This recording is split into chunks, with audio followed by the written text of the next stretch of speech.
হযরত আয়েশা রাদিয়াল্লাহু তাআলা আনহা এর হাদিস, নবীজি সাল্লাল্লাহু আলাইহি ওয়াসাল্লাম হযরত আয়েশা সিদ্দিকা রাদিয়াল্লাহু তাআলা আনহা এর ঘরে অবস্থান করছিলেন। নবীজি সাল্লাল্লাহু আলাইহি ওয়াসাল্লামের 11 জন স্ত্রী ছিল। কয়জন স্ত্রী? 11 জন স্ত্রী। প্রত্যেক স্ত্রীর ঘরে ঘরে তিনি একদিন করে রাত কাটাতেন। কয়দিন করে?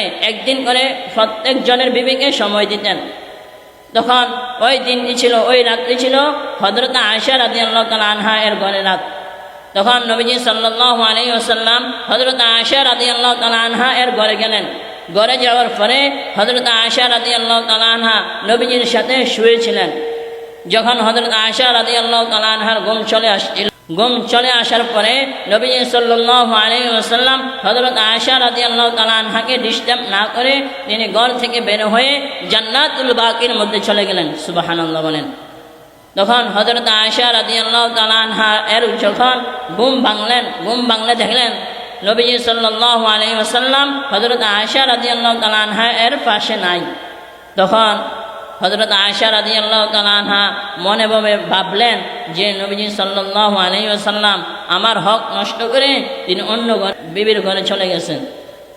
মনে মনে এই ধারণাটা আসলো।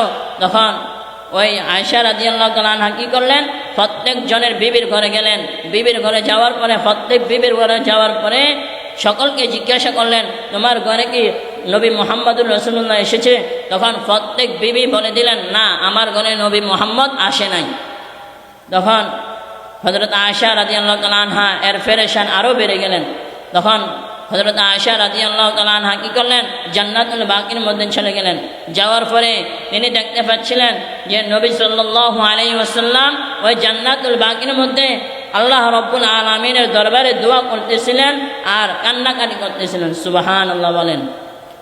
যখন হযরত আয়েশা রাদিয়াল্লাহু তাআলা আনহা জান্নাতুল বাকির মধ্যে গেলেন তখন নবীজি সাল্লাল্লাহু আলাইহি ওয়াসাল্লাম হযরত আয়েশা রাদিয়াল্লাহু তাআলা আনহাকে দেখে ফেললেন।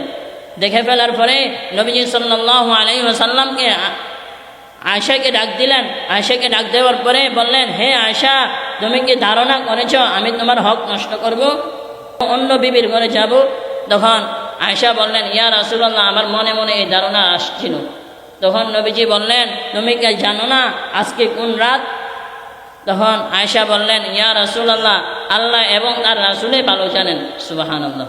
তখন নবীজি বললেন, আজকে হচ্ছে সেই রাত যে রাত্রি হচ্ছে লাইলাতুন নিসফি মিন শাবান, অর্থাৎ শবে বরাতের রাত। এই রাতের মধ্যে আল্লাহ রব্বুল আলামিন কি করেন?